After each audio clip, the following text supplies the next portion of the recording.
안녕하세요, 더블로롱입니다. 오늘은 WWDC 2021 행사에서 발표된 아이패드 OS 15, 지금은 베타 버전이죠. 이 베타 버전에 대한 3일 동안 사용한 후기를 좀 전해드릴까 합니다. 개인적으로는 이번에 M1 아이패드 11인치를 구입하면서 아이패드 OS에 큰 변화가 좀 있었으면 좋겠다, 뭐 이런 희망 고문을 좀 했었는데요. 이번 행사에서는 정말 아쉽게도 개인적으로 정말 아쉽습니다. 이번 아쉽게도 큰 변화가 없이 기존에 있던 기능들에 대한 어떤 소소한 편의성 개선에 좀 중심을 맞춘 업데이트가 아니었나, 그런 생각을 좀 해보게 되고요. 그럼에도 불구하고 3일 정도 지금 사용을 해보니까 사용 편의성에 있어서는 많은 부분들이 좋아진 것 같기는 하더라고요. 어떤 점들이 개선이 됐는지 한번 설명해 드리도록 하겠습니다. 우선 메인 화면의 변화가 가장 크다고 볼 수 있을 것 같은데요. 기존에는 왼쪽에서 오른쪽으로 스와이프해서 나온 이 부분에 위젯이 있었던 걸 바탕화면으로 이렇게 끌어올 수 있게 되었고요. 위젯의 종류는 아이폰과 거의 유사하지만 위젯의 크기가 아이폰보다 훨씬 더 커져서 이 시원시원한 아이패드 화면을 조금 더 꽉 채울 수 있게 변경이 좀 된 것 같습니다. 하지만 아쉬웠던 점은 이렇게 위젯을 놓을 수 있는 부분은 굉장히 반가운데 내가 원하는 위치에 위젯을 놓을 수는 없더라고요. 이렇게 공간이 비어있는 곳에는 위젯을 가져다 놓으면 고정이 되지가 않고요. 꼭 순서대로 꽉 채워져야 그쪽에 위젯이나 앱을 놓을 수가 있게 됩니다. 이렇게도 안 돼요. 꼭 순서대로 꽉 채워야 되는 그런 부분들은 조금 더 개선이 되었으면 좋겠습니다. 저는 개인적으로 아이패드에 앱을 띄워놓는 거 별로 안 좋아해서 이렇게 위젯으로만 설정을 해뒀는데요. 페이지별로 앱을 이렇게 띄워놓고 구분해서 사용하시는 분들도 많이 있을 텐데, 이렇게 여러 가지 페이지가 있는 경우에 보고 싶지 않은 페이지는 하단의 이 부분을 눌러서 이렇게 밑에 체크를 지워주고 저장을 해주면 이렇게 페이지를 감춰서 사용할 수도 있고요. 다시 화면을 꾹 눌러서 밑에를 탭하면 감춰져 있는 탭을 다시 활성화시킬 수도 있고요. 그리고 페이지를 사용하고 싶지 않을 때는 바로 이 부분을 눌러서 페이지를 삭제할 수도 있어요. 이 삭제할 때는 안에 있던 앱들이 지워지는 건 아니고 그냥 이 페이지만 삭제가 된다고 보시면 됩니다. 그리고 아이패드 OS 14에서는 하단의 도구를 총 13개까지 놓을 수 있었는데, 이번에는 총 17개까지 하단 톡에 앱을 놓을 수가 있더라고요. 저는 개인적으로 하단 톡에 앱을 많이 놓고 사용하는 편인데 개수가 늘어난 점은 상당히 반갑더라고요. 그리고 아이폰처럼 앱 보관함이 생겼는데요. 오른쪽 아래에 있는 버튼을 눌러서 보관함을 불러올 수가 있고, 화면을 왼쪽으로 스와이프하면 이렇게 보관함을 불러올 수도 있습니다. 그리고 앱 서랍함이 생기면서 한 가지 편해진 부분이 있는데요. 기존에는 멀티태스킹을 할 때 하단의 독바에서 앱을 끌고 오거나 혹은 스포트라이트로 검색을 했었는데, 이제는 앱 서랍함에서 앱을 바로 끌고 오면 되기 때문에 조금 더 접근성이 좀 빨라졌다고 해야 될까요? 그런 부분에서는 앱 서랍함이 굉장히 좀 유용하더라고요. 자, 애플 펜슬을 사용하시는 분들에게는 희소식일 수 있을 것 같은데요. 제가 사용하는 이 짜플 펜슬로도 작동이 되는데, 자, 오른쪽 아래에서 가운데로 펜을 쓸어 올리면 이렇게 퀵 메모 기능을 사용할 수가 있습니다. 메모를 이렇게 해주고요. 저장을 눌러주면 메모 앱에 들어갔을 때 빠른 메모라는 부분에 이렇게 메모 내용이 추가된 걸 확인할 수가 있어요.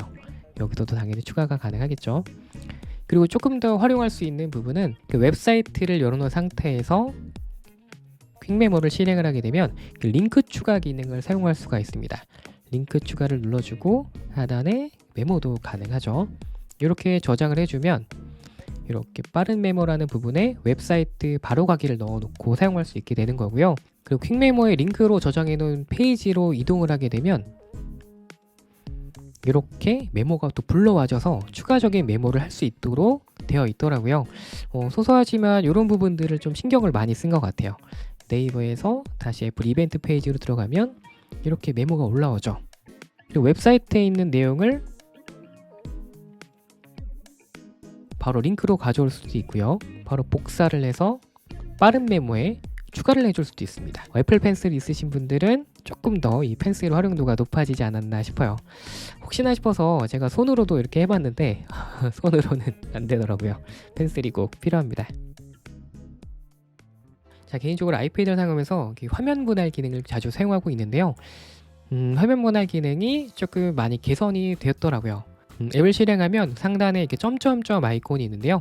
이 아이콘을 누르면 전체 화면을 볼지, 스플릿 뷰를 볼지, 슬라이드 오버로 볼지 선택할 수가 있습니다. 일단 가운데 있는 스플릿 뷰를 선택하면 다른 앱을 하나 선택할 수가 있어요. 여기서 메모 앱을 선택하면 메모 앱이 띄워지면서 바로 화면 분할이 가능해진 거죠. 이 상태에서 슬라이드 오버로 눌러놓으면 이렇게 화면 위로 슬라이드 오버로 화면이 떠 있게 되는 거죠. 다시 눌러서 가운데를 눌러서 화면 분할을 해주고요. 이렇게 추가로 창을 또 띄워줄 수가 있고요.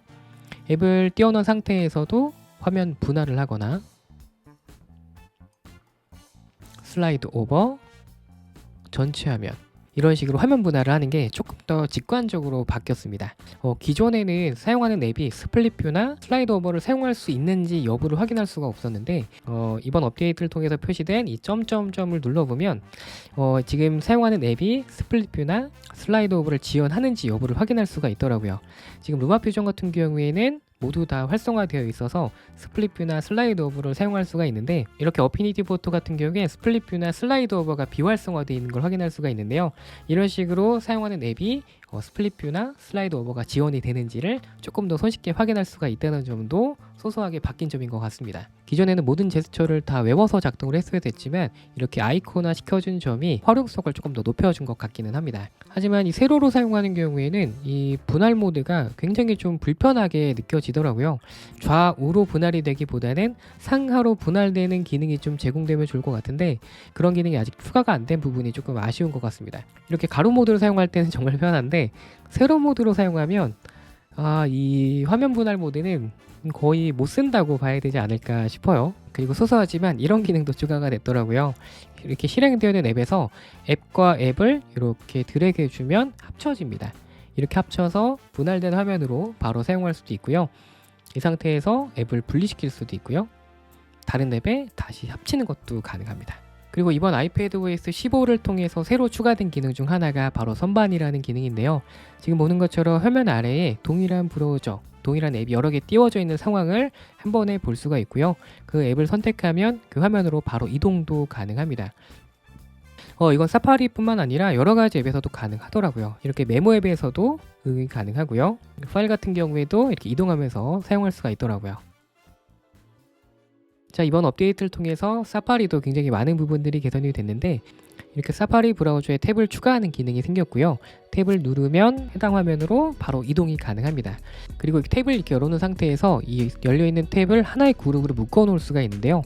왼쪽에 이 버튼 누르면 예전에는 그 즐겨찾기 주소들이 나왔었잖아요. 근데 메뉴가 조금 밑으로 바뀌면서 위에 플러스 버튼이 하나 생겼습니다. 자, 플러스 버튼을 눌러서 3개의 탭에서 생성된 그룹 요걸 눌러주면 그룹명 지정이 가능한데요. 그룹명을 넣어준 다음에 저장, 그러면 이렇게 테스트라는 그룹이 생성이 됐고 그 안에는 제가 열어놨던 탭들이 이렇게 포함이 됩니다. 다른 브라우저를 보고 있다가 이 테스트 탭을 누르면 이렇게 넣어놓은 브라우저가 바로 나오니까 저는 이렇게 업무용으로 그룹을 하나 만들어 쓰고 있고 그 다음에 포털 사이트 그리고 자주 가는 사이트들을 이렇게 묶어 놓고요.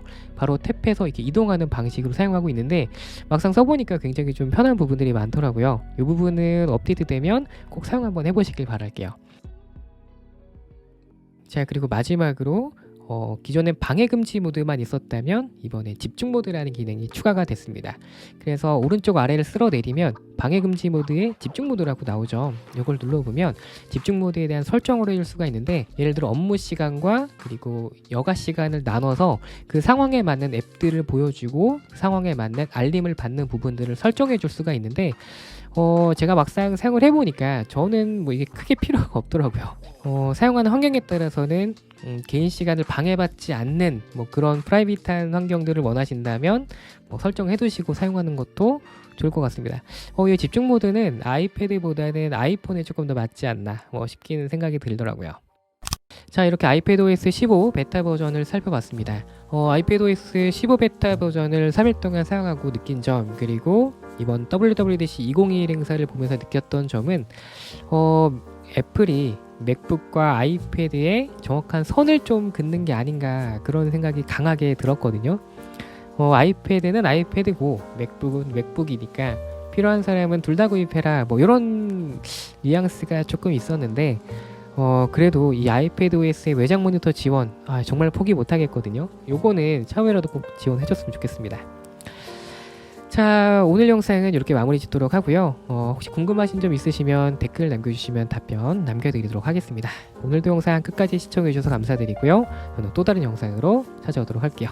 그럼 다음에 만나요.